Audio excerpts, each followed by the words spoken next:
it's Miriam Schulman again. Welcome back to my studio and welcome to video number 2 of this free 4-part video series. So I'm Miriam Schulman, I'm founder of the Inspiration Place, and I'm a New York mixed media artist. I am so happy that you're here. Now in this video, you're going to discover the common myths and rookie mistakes that beginners encounter. And more importantly, this will help you recognize the fears that are holding you back. So if you're dreaming of painting, but you aren't sure how you can do it, or you're already an artist looking to develop a better mindset, you'll discover how creatives like you and me quiet our inner critics, and why it's critical for you to focus on that right now. Now, in video 1, we talked all about 4 ideas for creating mixed media art, and I even shared an overview of how I created my mixed media sunflower paintings. Mixed media is so liberating and really helps you develop looser and more expressive art. So if you haven't seen that video, right above my head, click on video 1 and go back and watch that video right now. Then you can come back and watch this one. Today I'm going to build on what we discussed last time by sharing with you, first of all, the #1 art product that you should avoid, and also reveal the 7 most common stumbling blocks. Recognizing which ones affect you are the first step in creating the kind of art you always dreamed of. Because if you can get rid of all that fear that's standing in the way, then you'll be able to unleash your creativity. This is an entirely new way of thinking about your creativity, so you're going to want to pay close attention. I'm also going to share with you how to find more time to paint. When you know how to stop feeling guilty about being an artist and stop procrastinating your creative me time, this is going to be a game changer for you. The goal is to help you break free of your inner critic and stop putting your creative self on the back burner.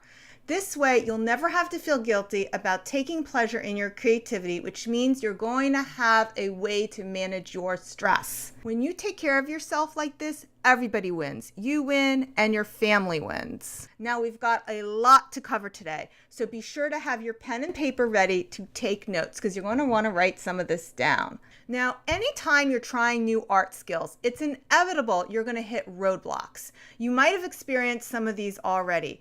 I hear things like this all the time. People tell me, I'll never be a real artist. I've wanted to try painting my whole life, but I've never found the time. And then they tell me now that they've retired, they're too busy taking care of their parents or their husbands. I also hear, I love the look of mixed media, but I can't figure out the difference between all the different supplies and I get completely overwhelmed. I even hear, I've bought everything. I have a complete closet full of art supplies, but they were so expensive, I'm afraid of using them and ruining it.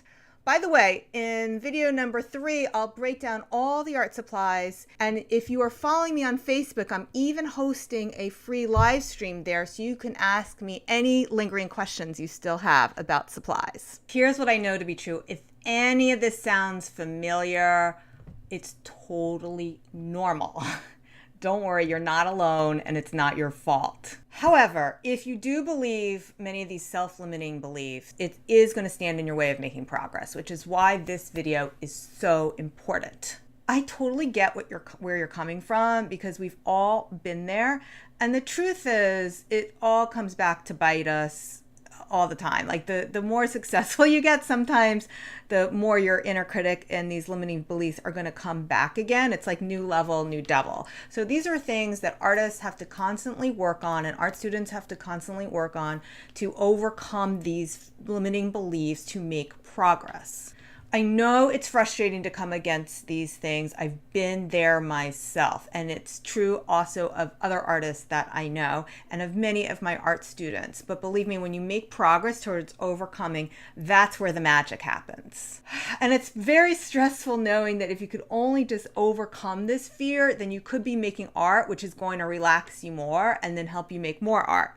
So it's kind of like a good cycle once you start to overcome these fears and you can start working on relieving some stress. So in this video, I am going to inspire you. I am going to motivate you. I'm going to give you affirmations. You're going to walk away from this video completely believing that you can do it. That is my hope and my promise to you. Now, before we get started, it's very easy for you to think this doesn't apply to you, that for whatever reason, you feel you aren't good enough, like you aren't talented enough, or you're too old, or you're too fat. Like, I know it sounds ridiculous, but you're too fat to paint. I mean, we all suffer from this not good enough feeling. So you got to recognize it when it's happening, because this is the number one thing that will hold you back. We're going to get into more specifics. I've outlined 7 rookie mistakes. Some are a little more practical than others, and some are more mindset. So if this is what you're interested in, stay tuned, because this is a juicy one for you.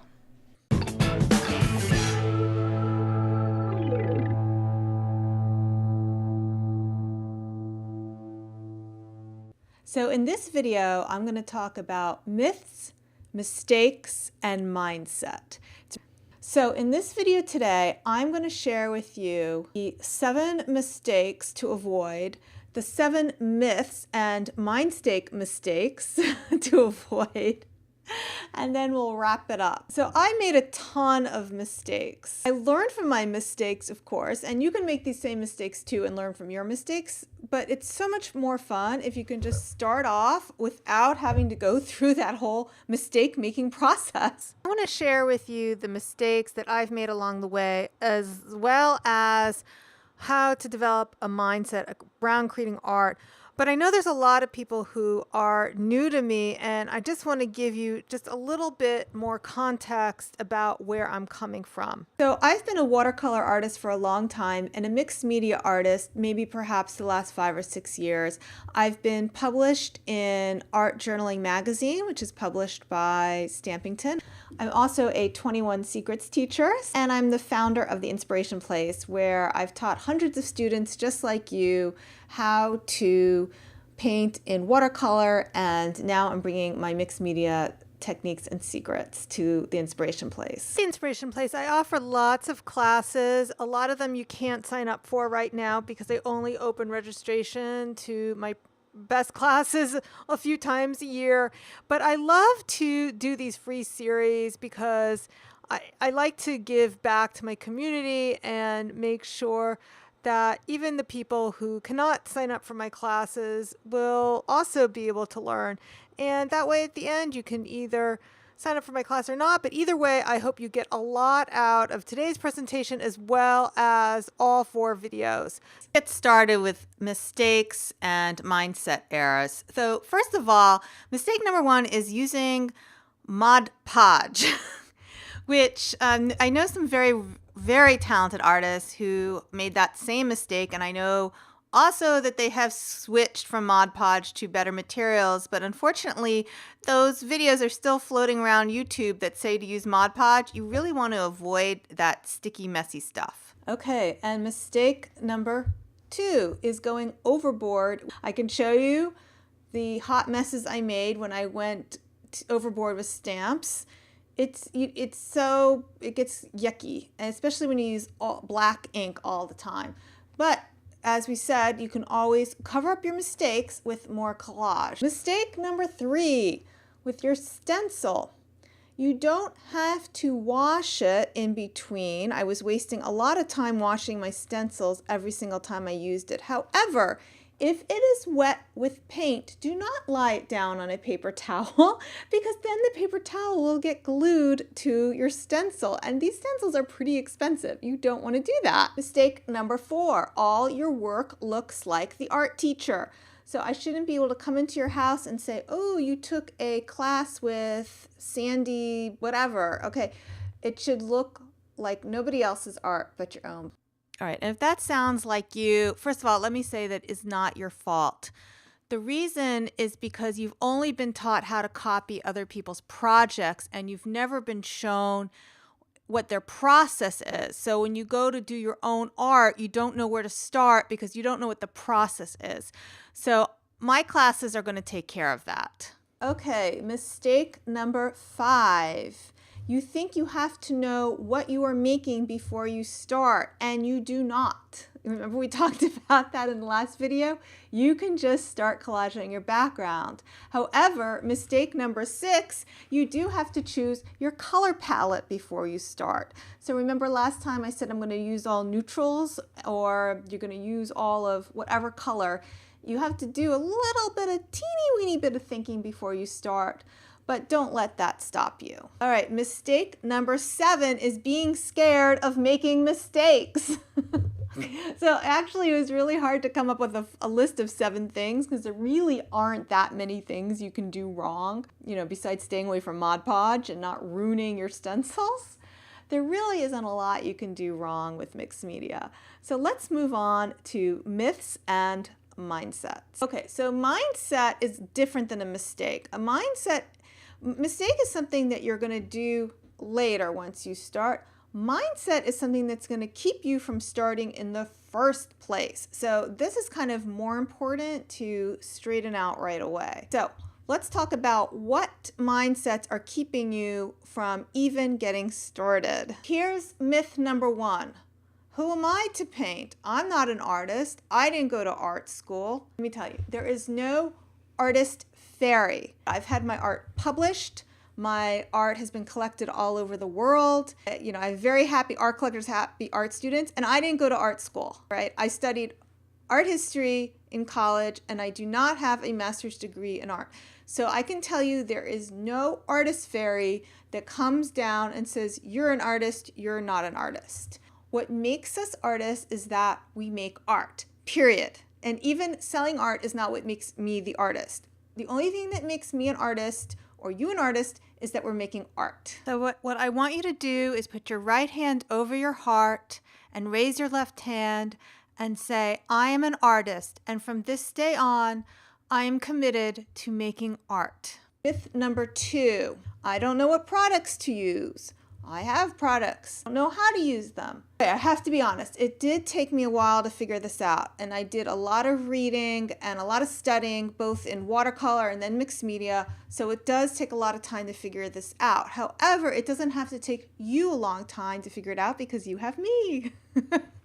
And I am going to help you. Let me give you a little spoiler alert. In video number 3, I'm going to crack open my supply list and I'm going to tell you exactly which products you need, and only the products you need to create beautiful mixed media works of art. I'm not going to call this a myth. We're going to call this a mindset problem number 3, is I don't have time. And the reason I say mindset, because really none of us have enough time. Nobody has enough time. So I don't want to belittle this and seem insensitive, because it really is hard to find time to do everything that we want to do, everything it is that we need to do.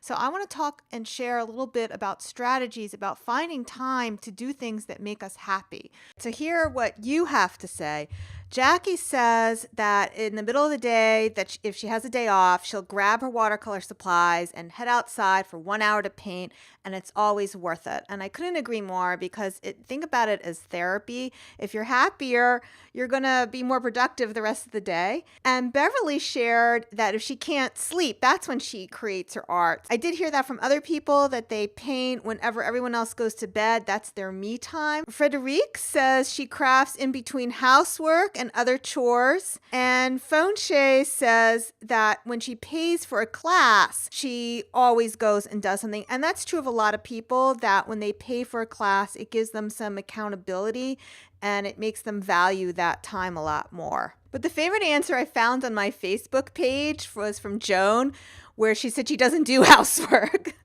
And I'm with you, Joan, and I don't like to cook either. I don't like to do housework. I mean, I do it when the dishes are up to the ceiling and I'm really hungry. Maybe I'll cook. But you'll talk to a lot of artists. We do have messy houses, and we like to blame it that we're just artistic and all that. But that's how we find time to make our art, is we're not doing those other chores. So by the way, if you want to leave a comment below how you find time to make art, I would love for you to share your ideas. I want to review the 4 major themes that came up over again as major strategies. First of all, people said they schedule it either every Sunday morning or every Tuesday night. So schedule it. The second thing people said was that they create a place that they don't have to tidy, and every time they pass by it, it reminds them that they can paint or make art. The third thing was to take an art class, which I completely agree. It's really wonderful to have the accountability and a community. I only can exercise if I'm taking a class. I mean, I know I could probably put on running shoes and go for a run,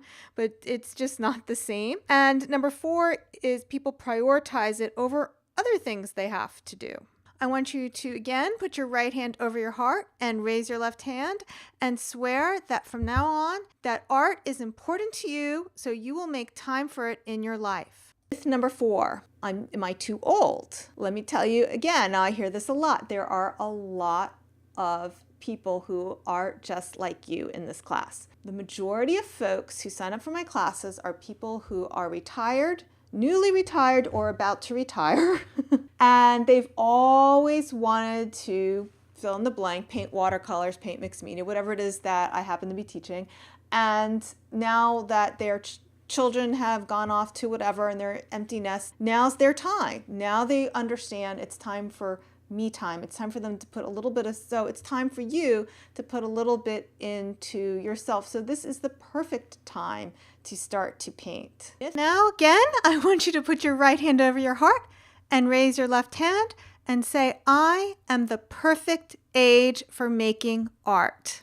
Number 5, I'm not talented. I can't do this. I can't draw. But for mixed media, you actually don't have to draw. Remember we talked about in video number 1, you can do mixed media mantras. You don't even have to draw. Myth number 6, my art has to be perfect. So there's a lot of people who don't start because they're too much of a perfectionist, or they start and they get caught up in that. So we're really gonna have to work hard with the perfectionists out here on how to let go and be free. And then again, it's a process, it's practicing. It's like yoga and meditation. You have to learn to relax and be free, but the only way to do that is to practice. The world is not looking for perfection. The world just needs your story. Your story is perfect just how it is. It's not about the marks necessarily on the paper or the paint on the page. It's about the soul you put into it. No one's going to laugh at you. No one's going to judge you. It's just for your own enjoyment. So here's the number 1 challenge people have, and that is they want to know, how should I start? Because they don't even know where to start. I do have a few tips on this. And by the way, I'm going to help you a lot more with this in the Mixed Media Madness course, which I'll be telling you a little bit more about down the road.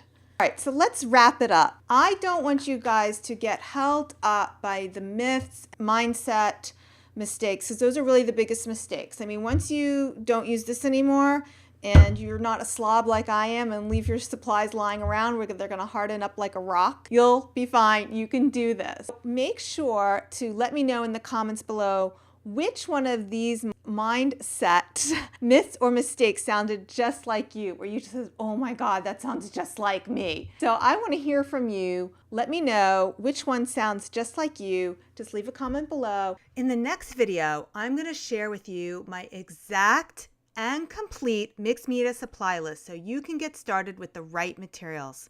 If you're wondering what I use instead of Mod Podge, you'll find that out in video number 3.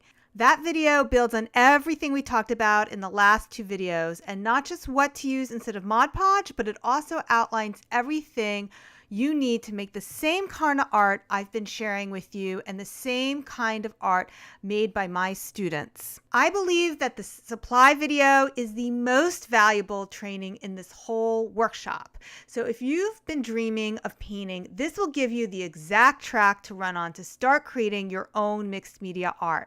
And if you're already an artist, then you'll learn what supplies I use because I know you're dying to ask. Plus, you'll identify a few things you need that might even surprise you.